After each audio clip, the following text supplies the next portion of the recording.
ربیع الاول شریف آ رہا ہے نا، سارے کام کرنا. کوئی آپ سے جتنا مرضی کہے کہ اب تو نے تسبیح پکڑ لیا تو تانا سہ لینا، پر میلاد کا سارا مہینہ درود و سلام پڑھ کے گزارنا. آپ کی زبان بھی میٹھی ہو جائے گی درود شریف پڑھنے سے، دل بھی ٹھنڈا ہو جائے گا، اور جن پر آپ کو غصہ زیادہ آتا ہے نا ان پر بھی آپ نرم ہو جائیں گے.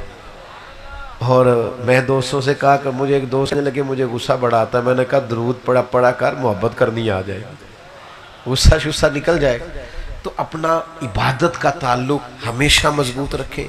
میلاد شریف منانا ہے تو سونا کر کے ملانا ہے، لنگر بھی پکانا ہے تو ذرا مزیدار کر کے بہترین کر کے اس کا ایک دانہ بھی زمین پہ نہ گرے، ضائع نہ ہو.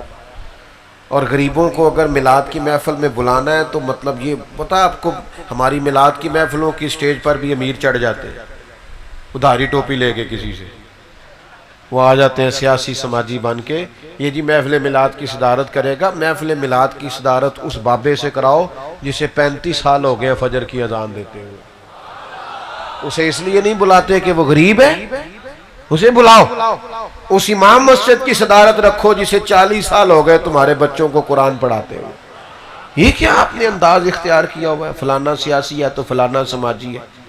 کبھی ان چکروں میں نہ پڑے آپ. سانو تخت ہزارے دی لوڑ کی ہے، نالے کی لگے شہر بمبول دے نال، اسی تے اپنی بال کے سیکنے ہیں، سانو کی لگے کسی اور دے نال. اس لیے طاقتور ہوں فکری طور پر، توانائی ہو.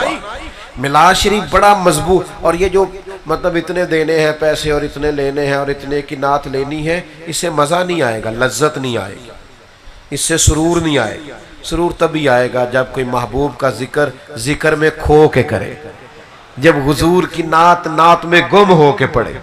یہ اسے کوئی دلچسپی نہ ہو، نہ داد سے نہ امداد سے. اچھی سبحان اللہ کہو تے اور اچھی کہو تے دومی ہاتھ کھڑے کرو، یہ کوئی فرض ہوا ہے؟ یہ کن چکروں میں آپ پڑے ہوئے ہیں؟ آپ داد کے لیے کام کر رہے ہیں، آپ تو اللہ رسول کے لیے کر رہے ہیں. تو یہ کبھی اس طرح کا ماحول آپ پیدا نہ کریں.